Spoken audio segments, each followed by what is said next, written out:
Legacy planning is the process of using the transition of wealth to incentivize gift distributions. For a closer look with examples of legacy planning might look like, please see my previous post, Legacy Planning 101. After people understand the concept of legacy planning, they are often intrigued and interested. Many people have seen the movie, The Ultimate Gift, and have a hard time relating to the wealth possessed by the eccentric billionaire, Brad Stevens, who goes through great lengths to teach his grandson character building qualities. I love the movie, The Ultimate Gift, and it has done a lot to bring the potential value of legacy planning to the public's perception.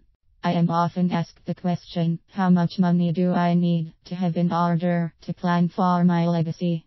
Or that sounds really neat and fun, but I don't think that I have enough money to do something like that. The truth of the matter is that legacy planning is an attitude towards wealth that looks at as just another tool to help build character and life skills just as much as manual labor, rendering service, or a long physically demanding trek. You do not need much money to start planning your legacy, and even if your meager allocated funds do not tip the scales when an heir is deciding to play your game, it will give an added bonus and a vicarious pat on the back to those who are headed in that direction anyways. For example, let's say that Frank and Sarah decide that they would like to incentivize education, self-development, and healthy living among their children and grandchildren. They are at retirement age of 65 and with pension, 401k's Social Security, and an IRA they are able to retire and live comfortably with an additional 000 a month to spend as they please. They have decided that they would like to incentivize these things while their grandchildren are still young enough to be interested, and have capped the total amount of funds set aside for incentivized distribution at 000. Right. Now they have 10 grandchildren and would like each grandchild to have an opportunity to receive something from their grandparents and great-grandchildren as well. They would like to reward each grandchild 000 if they are able to go an entire year without eating chocolate. This helps build self-control and healthy living. They would also like each of their grandchildren have the experience of starting a business. They have committed that they will match the first 000 in profit that each child makes. This venture will give them experience in entrepreneurship and give them a taste of what it means to be a business owner. Lastly, they have decided on 5 books that have been influential to them in their lives and will pay each grandchild who reads them 0/book. The following chart describes how the allocated money for legacy planning might be applied. Incentives: Adam, Bob Charles, David Elsa, Frank Gideon, Hank Pyre Jacob. Books: read 5-3, 2, 4-2, 3, 5-1, 0-4. Candy years: 2-1, -2, 1-1, 0, 0, -10. Business venture: 1, 10, 01, 1, 10, 10. Total 00 _60 _20 20 _80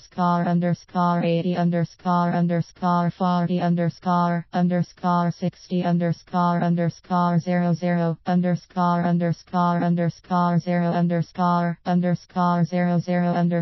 00 00. At the end of 10 years there has been a total payout of only 280. If half of this money were invested at rate of 5% annually, then at the end of 10 years, that 500 would be equal to 0.7200, which would replenish the fund and give nearly 20 great-grandchildren the opportunity for the same experience. Just think, for only 000, you could leave a legacy to your grandchildren and great-grandchildren that would have taught them self-control, given them real-world business experience, and given them a grounded view of life through the books you selected for them to read. There may be no other vehicle as well suited to influence the thinking of experience of the rising generation than legacy planning.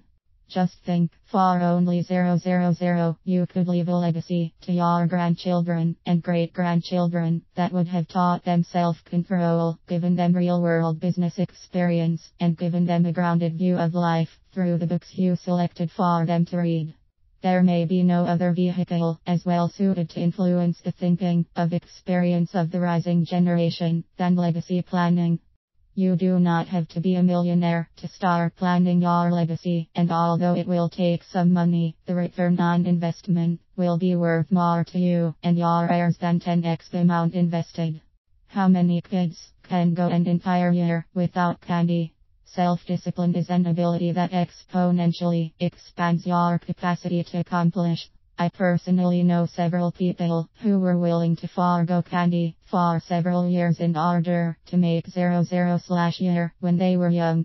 It doesn't take a fortune to change lives, but it does take intellectual effort to create the system and small doses of cash to fund it. Legacy planning is easy to get excited about. It is fun. How will you encourage your heirs and to what purpose? Even if you have small kids, decide now what is important to you and create a plan to help incentivize your children to enrich their own lives through chasing after these worthwhile experiences.